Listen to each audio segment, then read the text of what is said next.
Okay, so the session is up on recording. So good morning, students. We had one class of fiber optics and networks yesterday with about 10 students in the class. But since now we have an online session from today, so I'm just going to introduce all the students to uh, what this subject is about, and then moving towards other details and also discussing what will be there in module 1. Okay. So before we go into the details of the syllabus, I'm going to be using two methods of teaching online. So one method will be if there is a lot of theory, which will be mostly in module 4 and 5, I will be using interactive PPT. For the rest part, which involves a lot of mathematics, I will be using what is known as a OneNote notebook. Each of that page in the notebook can be a different module. So I'll just show you what I'm going to use.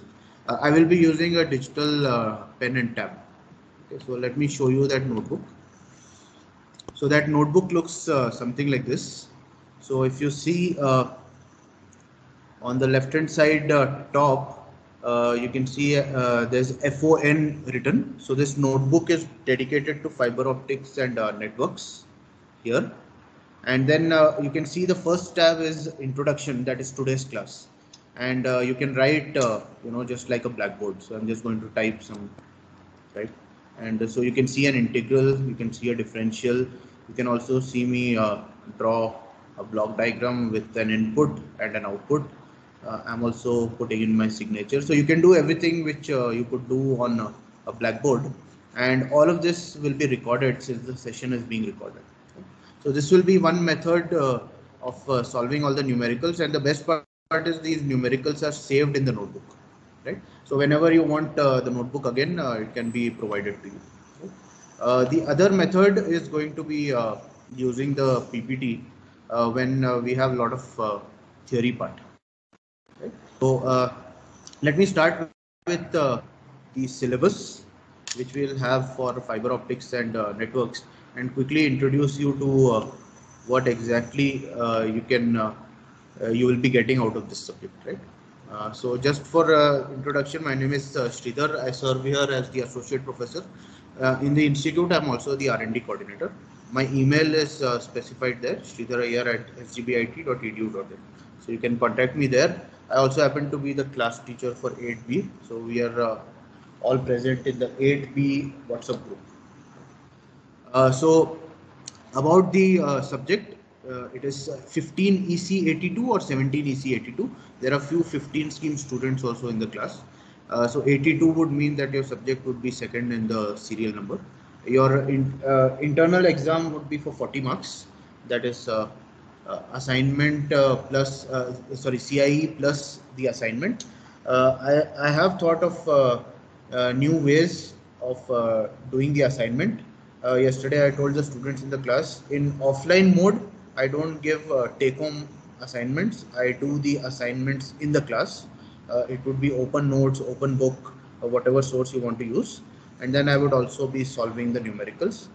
That way you are able to learn. So there is not going to be any take home assignments. In the online mode also there are methods of doing assignments in a proper way. So let us wait and see how long the online class would go. I'm hoping that the offline class would start after May 4th. So we'll discuss about the assignments at a later stage. You have 6 hours per week as opposed to 4 hours per week, because you must be aware that the semester is very short. July 22nd is when your exam would start. So for that reason, you have 6 hours per week of FON subject, right? So you'll have to put in a little more effort to understand all the concepts. The end semester exam would be 60 marks. So what are the objectives of this course? This course is new for you in the sense that whatever you have dealt with till now is only an electrical system. In the sense, you have only dealt with voltage and current. So if you just think of any subject which you have done till now, let's take a very recent subject of let's say microwave and antenna or digital communication. So all of that was easier to understand, and or you could relate to it, because every instant you are only dealing with voltage or current. So if you remember, for example, in digital communication, line codes, RZ, NRZ, various line codes, you are only drawing the bits, and on the x-axis you had the time, whereas on the y-axis you had amplitude. That is nothing but the voltage, right? So likewise, in various subjects you are only dealing with voltage and current. I'm sure you are aware, if once you can find voltage through Ohm's law, you can find the current, right? So you are only dealing with what are known as electrical systems. So this is your introduction to a system which will be dealing with light, right? So according to physics, we can say that voltage or current is nothing but flow of electrons. So we write as electrons, whereas light is going to be photons, which is HF, right? So this is your introduction to a system which will be dealing with light, and it's very interesting to see how communication can be done using light. So the examples are in front of us, like GeoFiber or FTTH introduced by BSNL. I'm sure some of you would be using those as customers. So it's very interesting to see how data can be converted into light, and then transmitted and received, and then converted back to electricity, right? So that is exactly what we are going to see in the course. Of course, for doing all of this, we need the sources and the receivers. So the usual sources and receivers which we use for electrical systems are obviously not applicable. So we'll have to look at new sources and new receivers, because we are dealing with light, right? Also, the other aspect, other objective is to see as a channel or a medium, is the fiber an ideal channel or ideal medium? And the answer to that is, it is not an ideal channel, means it is not a black box. And within itself, as a channel, fiber also has many errors, or what are known as losses. So we are also going to look at those losses in module 2. Then we are going to see how we can have an optical communication system put together to form an optical network, right? So this will take you back to computer communication networks, where you have studied about different types of networks, like bus network or star, hub, mesh network. Of course, again, all of that was electrical system.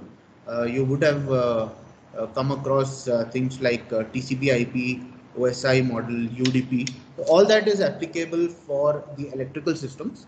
So we wish to see here what are the new concepts in optical networking. So we are also going to have that as an objective, right? The textbooks which you have, one is by Gerd Geser, very popular textbook. The other is John Senior, again a very popular textbook. The difference between the two, Gerd Geser assumes that the reader has some basic idea about optical communication, whereas John Senior does not assume that, and it gives you completely all the information. Therefore, physically you will see that John Senior is a very thick book. It's a blue color book, whereas Gerd Geser is a thinner book. So depending on your understanding, you could use the books. Of course, attending the lecture and going through the notes which I provide is also more than enough, because I've been teaching this subject for the past almost 12 to 15 years. Okay. In fact, my doctorate work is also on optical networks only. So you can also depend on my notes and whatever information I give you. Right? I will be posting the two books, Gerd Geser and John Senior, in the Teams group. So please access that. And from time to time, I'll be posting all the information in the Teams group. For example, the notes, assignments, and all that. And all of that information will reach you through the WhatsApp group. So let's quickly look at the different modules. The modules are set very nicely, in the sense that a lot of thought has gone into setting up this syllabus for a beginner. And I say beginner because this is our first introduction to an optical communication system. Right? So in module 1, we are just going to look at the general system of an optical communication system. What are the advantages? Why is it that we are moving from electrical system to an optical or a light based system? So it should give us some kind of advantage. We'll also see how this light propagates inside a fiber, how it travels inside a fiber, how it comes out of a fiber, what are the different types of fibers, what are some physical aspects of the fiber, what are some makings of the fiber. Usually a fiber is made out of silicon, but there are also glass fibers. The one fiber which you would have used in 7th semester ADC lab will be a plastic fiber. Those are the most common fibers. They are cheap and you can bend them. It's a very rubber band like, the fiber looks more like a rubber band with the buffer outside, black color. The next module, module 2, will deal with the losses, the transmission losses which we have in an optical fiber. So the first loss would be attenuation, which is nothing but the power of the signal decreasing, or in general, as a layman, we say the strength of the signal, right? So we'll look at attenuation. What are the causes of attenuation inside a fiber? The other very, very important aspect we are going to look at is dispersion, wherein a bit of a certain width or a certain time period just expands over a period of time or over a distance, right? So here's let you know that attenuation is directly related to the power because it affects the strength of the signal, whereas dispersion by widening the bit affects the bandwidth of the signal. Right? So right now, if it is not clear, it's okay. Once we come to this module, I'll explain that to you. Right? The last part of that module 2, we'll look at it's mostly theoretical, and we'll see how we can connect optical fibers. So you will never find a fiber which is 10 kilometer long, right? At max, a fiber could be 1 kilometer or probably a kilometer and a half long. So if I want thousands of kilometers of fiber, I need to use connectors and joints, right? So we'll look at those aspects also in module 2. Module 3 will be completely dedicated to the sources and the receivers for an optical communication system, their functioning, what are the differences between the types of sources, what are the differences between the types of receivers. It also involves a lot of mathematics, usually to calculate the signal to noise ratio or the bit error rate, BER. Right? So you would have come across this term BER in digital communication, and optical communication is a type of digital communication. Right?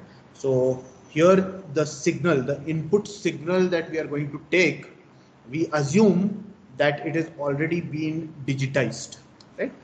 So I'm sure you are aware that for digitizing a signal, you take an analog signal, you sample it, you quantize it, and then you encode it, and the output would be a digital signal. Right? So I'll be covering that a little briefly today itself. So we'll look at these aspects in module 3. Module 4 is theoretical. It introduces you to WDM, wavelength division multiplexing, which is analogous or similar to frequency division multiplexing, FDM. That also is an aspect that I will just cover. And it is mostly theoretical because it will talk about the different devices which you could use or components which you could use for WDM. For example, a multiplexer, circulator, isolator, light sources, so on and so forth. The last part of this module introduces us to amplifiers, more so optical amplifiers, which will directly amplify light rather than converting it to an electrical signal. Here we'll deal with very important types of amplifiers, erbium doped fiber amplifier, and our own Raman amplifiers, which was invented by Sir C.V. Raman. So these are very common and very popular type of amplifiers. And last module is completely dedicated to optical networks, where we will see how WDM networks can be put together to form various types of networks, like a LAN network, a MAN network, or an access network, a backbone network, so on and so forth. So there are different aspects to that in module 5. So at the end of the course, what do we expect to learn? we expect to know how the light would be propagating inside a fiber. We would be very good in understanding the losses inside a fiber, that is attenuation and dispersion. We would also know how the WDM wavelength division multiplexing optical network would function with different kinds of components, and how all of this can be put together to form different types of networks like a mesh network or a star network. We don't use a bus network because it has disadvantages. The most used network is either a star or a hub network, and even more popular is a mesh network, which is completely random in nature. So we'll look at these kind of aspects in this particular course. Okay. So I hope I've given you an overview of the course. It has a mix of mathematics and a mix of theory. The theoretical part will be used for solving a lot of numericals, so we need to be aware of that. Okay. So let me just give you more insight into module 1, and now I'll share the notebook, and one of you can please confirm if you are able to see that notebook. Okay.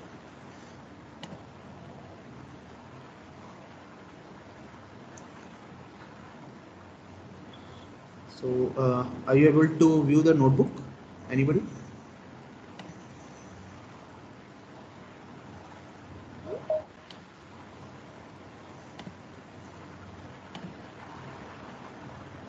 Yes, sir. Yes, sir. Okay, great. So I've put the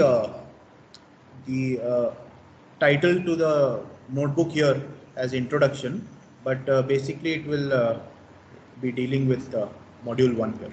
Okay. So there are different issues which we are going to see in module 1. So basically what your syllabus defines is how optical communication has developed over the years. What is the general system for an optical communication system? What are the advantages? Very, very important concept, because you're moving from an electrical system, because we have always studied about voltage and current, and suddenly we are moving towards a communication system using light. So there has to be a major advantage to that. So we are going to discuss about the advantages, and then we'll move on to important concepts of how this light can propagate inside the fiber. So you must be aware of concepts of reflection, refraction, diffraction, total internal reflection, Snell's law, and various other concepts like that. There would be few concepts from lenses, for example, numerical aperture, V number, so on and so forth, but not in detail. But these will help us in solving the numericals. We'll also look at how these fibers are made, and this part will be theoretical. It will take us a little bit into chemistry, because we'll have to see what kind of materials can be used to form the optical fiber. So it could be glass, it could be plastic, it could be silicon, and how this fiber is basically made. There will be important mathematical concepts, like I mentioned. So we'll have Snell's law, and the Snell's law will deal with reflection, refraction, total internal reflection, total internal reflection. It will deal with what is known as cutoff wavelength, and various other factors, right? So for starters, we need to first see how wavelength and frequency can be related. So if we denote wavelength as lambda, lambda is inversely related to the frequency f. If I remove the proportionality, lambda is equal to c by f, where c is the speed of light. Right? So whatever we do in frequency is going to have an inverse effect in the wavelength domain, and vice versa. Right? Now you must be wondering why I introduced this relation between lambda and frequency just out of nowhere, right? The reason for that is the optical fiber cable, so in short OFC, operates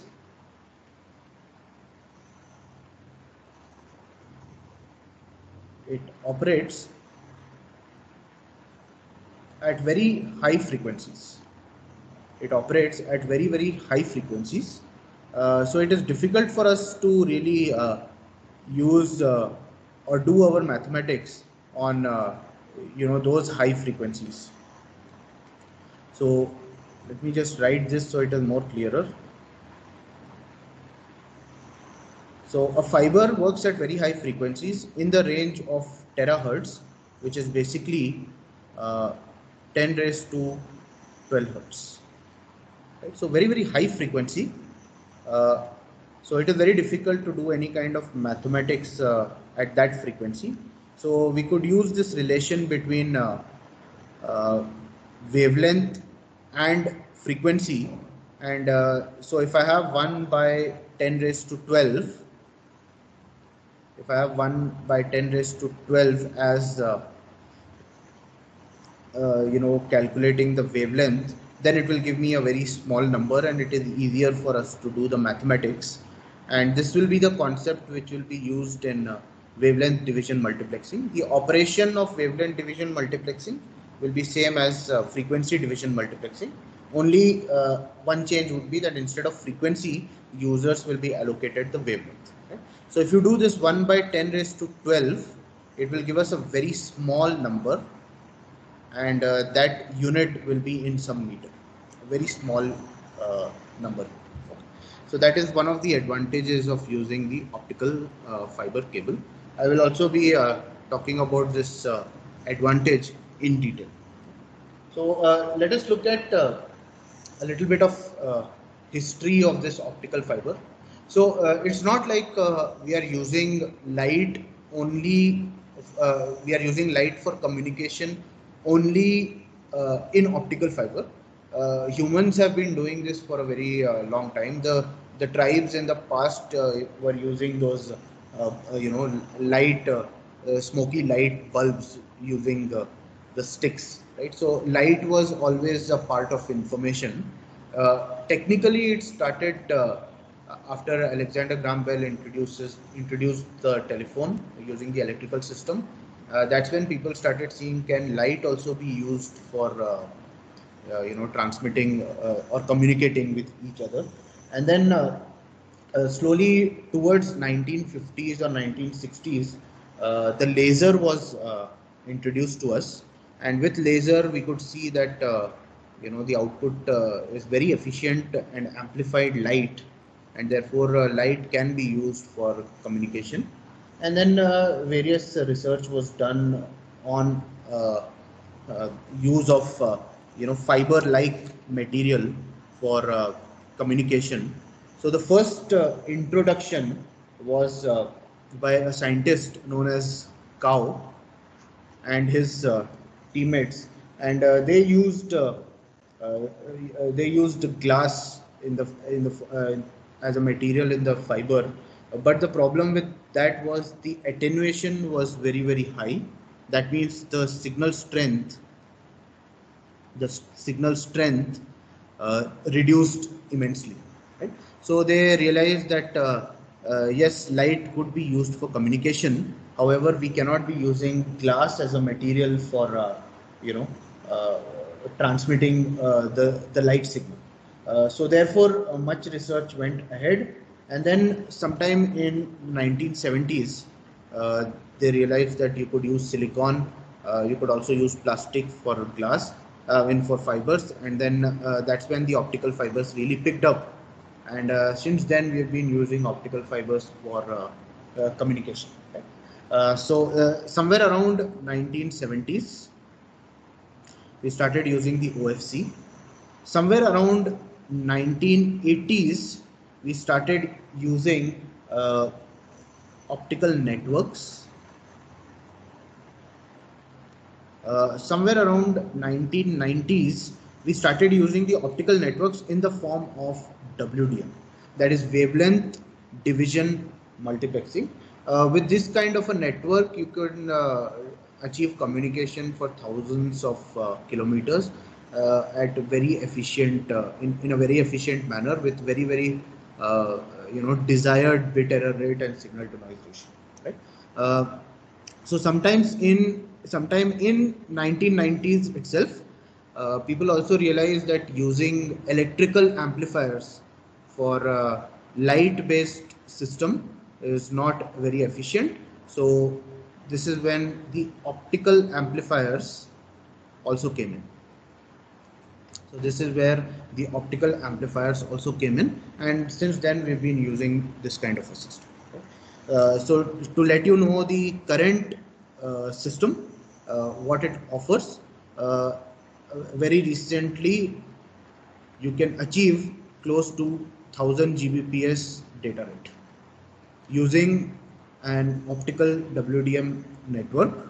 So from this is the total rate. From here, the user rate is somewhere close to 10 to 20 Gbps. This is the user rate. So you can imagine getting 10 to 20 Gbps at your end. You could download movies very quickly. You could play really, online games. If someone is into stock market, you could do online stock marketing. There are a lot of other things you can do at this very high speed. Right? So fibers do provide you with very high data rate and very high bandwidth, and that is one of the major advantage of using an optical fiber communication. Okay? So having said that, now before we go into the block diagram for an optical fiber communication and discuss the other advantages, including the high bandwidth, let us look at what is known as the spectrum, right? Because as a customer, we are only interested in achieving very high bandwidth, right? We only need the bandwidth. So spectrum, visualizing the spectrum really helps us in understanding how we can achieve this high bandwidth. So one of you can just confirm, I have opened a new page on the notebook. Are you able to see that?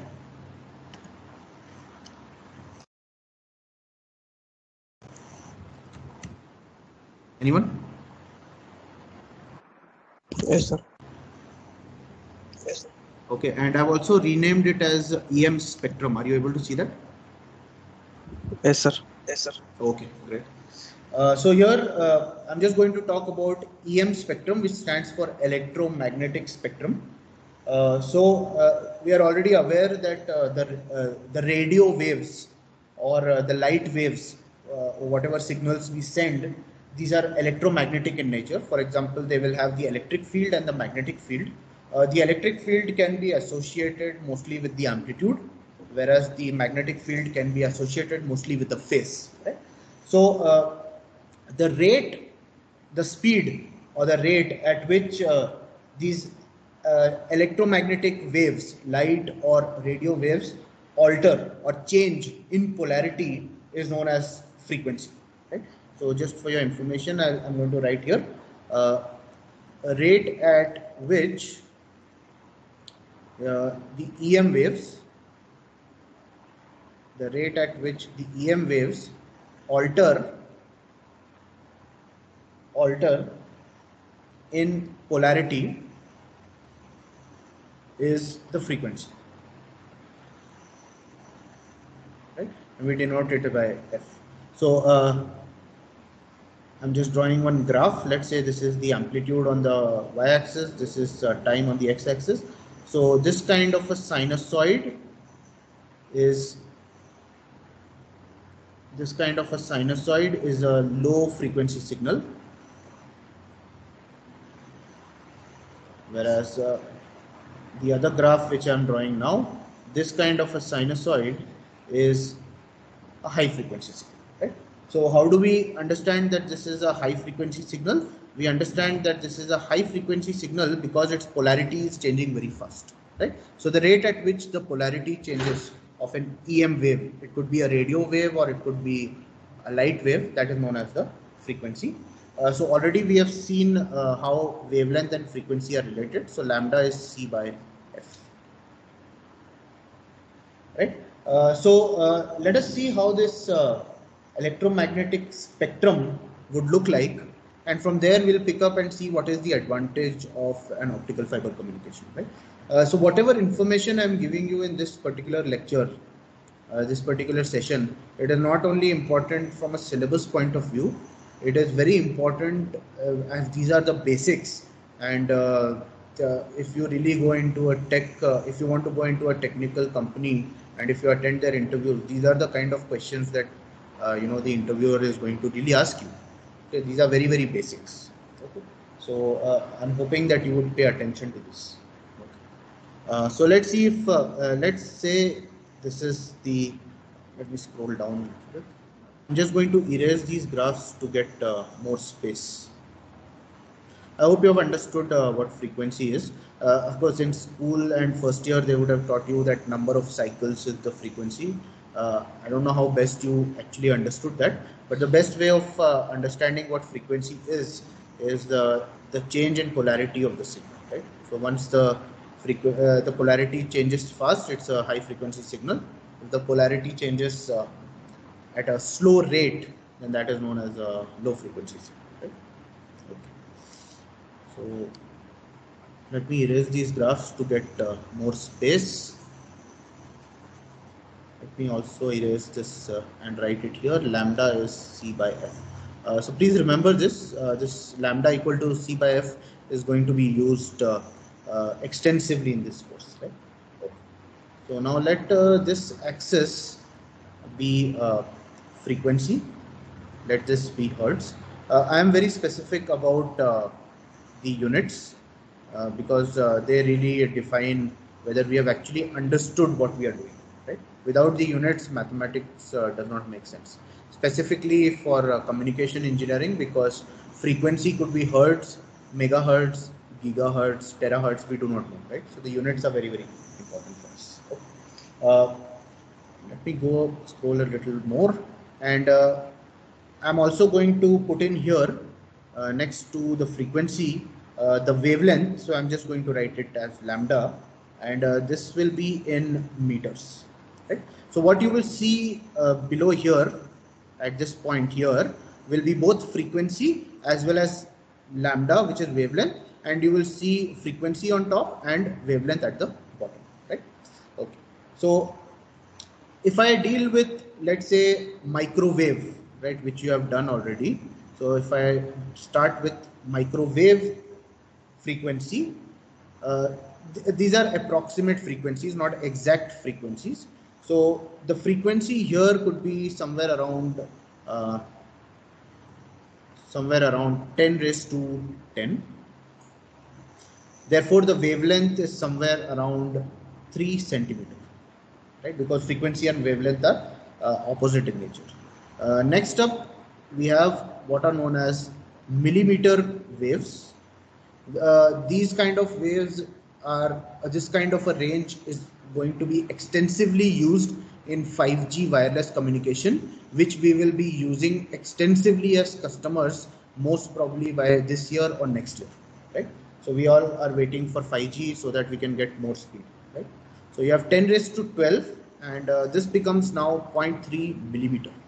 Right? These are approximate frequency and wavelength range, not the exact ones. Right? So please be aware of this electromagnetic spectrum. Once you start using 5G, you should be aware that millimeter wave is somewhere around 10 raised to 12. So these are very, very high frequencies. Right? Okay.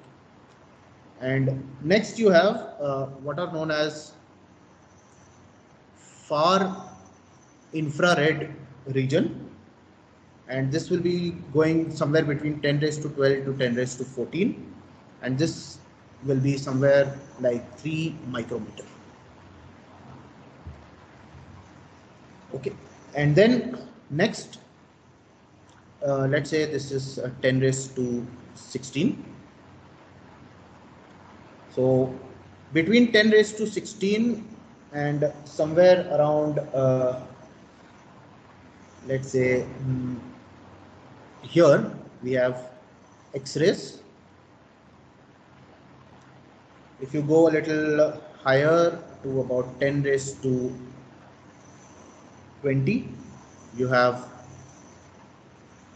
the gamma rays. And then if you go somewhere around 10 raised to 22, from 10 raised to 20, these are known as cosmic rays. Right?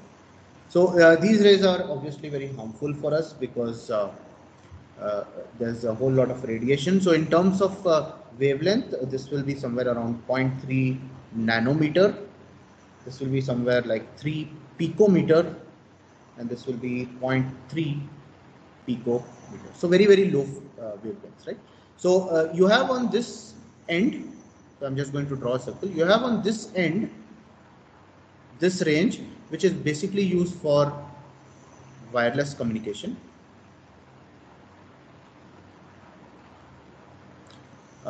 Please do not include infrared into wireless communication. It will mostly microwave and millimeter wave.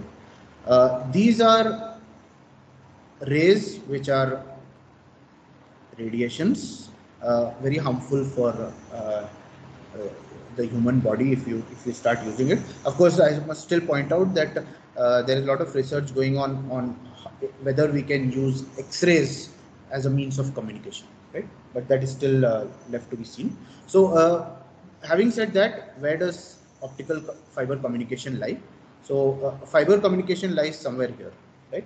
So to give you an exact idea, so after 10 raised to 14, somewhere around this region, and if I darken this, we have what is known as visible spectrum. That is the rainbow colors that we see. So we start with red and we end with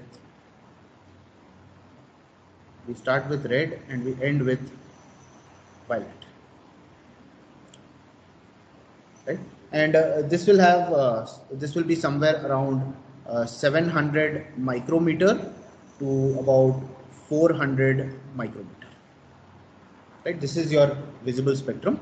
The one after that till X-rays will be the UV rays, the ultraviolet rays, right? So very high frequency, and this range of UV rays is somewhere around 30 nanometer, right?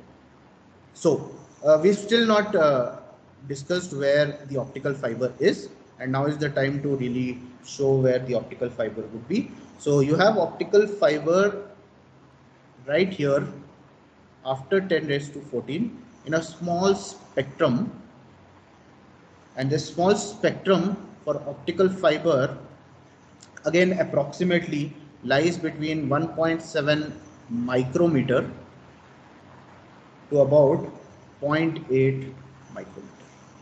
So this is your OFC, right? So to write it separately, optical fiber communication is somewhere between 1.7 micrometer to about 0.8 micrometer, right? Very high frequency, very low wavelength. So this is how the electromagnetic spectrum looks like. Of course, on this side here, below the microwave here on this side, you'll have your hertz, kilohertz, megahertz. So you'll have different kinds of applications here as well. So this will be a very, very low frequency, little higher frequency. You could use your landline phones around kilohertz. Megahertz, you could use probably the satellite communication.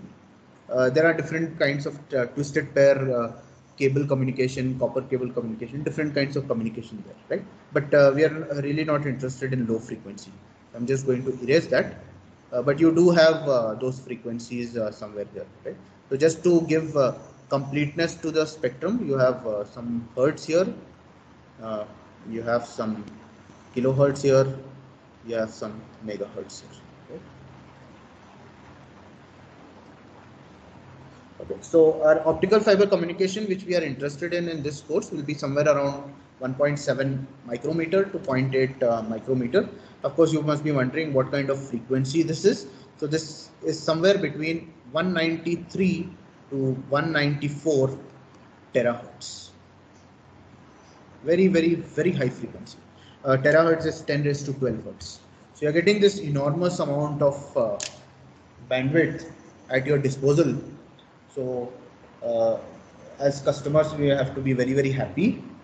But the responsibility is how do we use this efficiently, right? So now, having said that, what are the advantages? What advantage do I get from using a fiber-based system? Of course, we have still not seen the block diagram of the fiber. That I don't think we have enough time for that. But we could discuss the advantages of the fiber. So the first advantage, without really, saying anything else, it's a light-based system. It is a light-based system. Therefore, the electromagnetic interference will be very less. Right? You'll only have electromagnetic interference if you have electrical signals.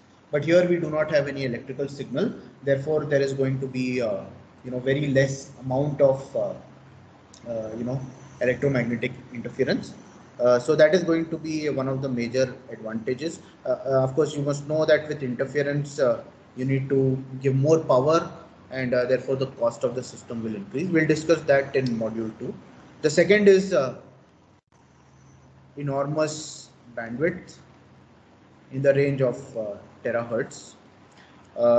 Just by looking at that point, it's an advantage, but it could also be a disadvantage if you do not use this bandwidth properly. So in a country like India with a lot of things not set right, this enormous bandwidth goes waste. People use it for their own benefits, which we term as scams. So a lot of bandwidth gets wasted, and the end user, the customer, does not get this bandwidth. Right? So using this enormous bandwidth is a complete responsibility. Right? So we do not have electromagnetic interference. So we have immunity to crosstalk and interference.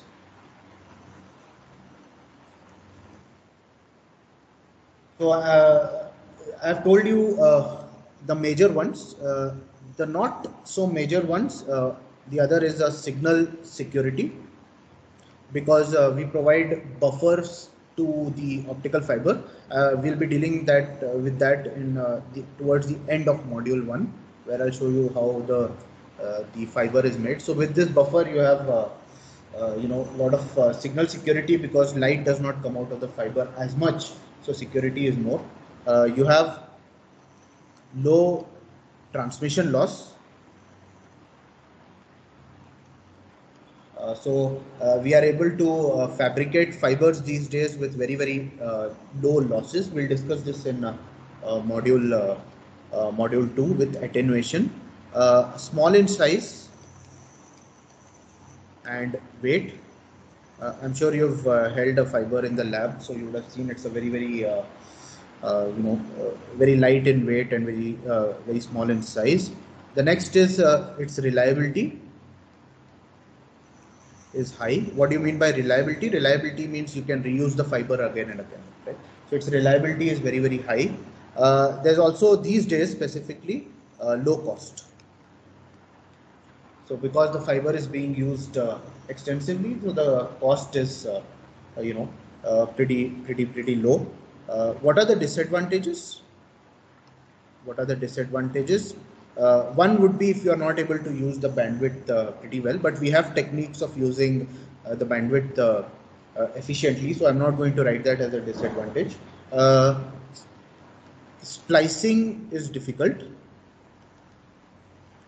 That is, cutting the fiber is difficult, because once you cut the fiber, the losses are going to increase. Loss due to dispersion.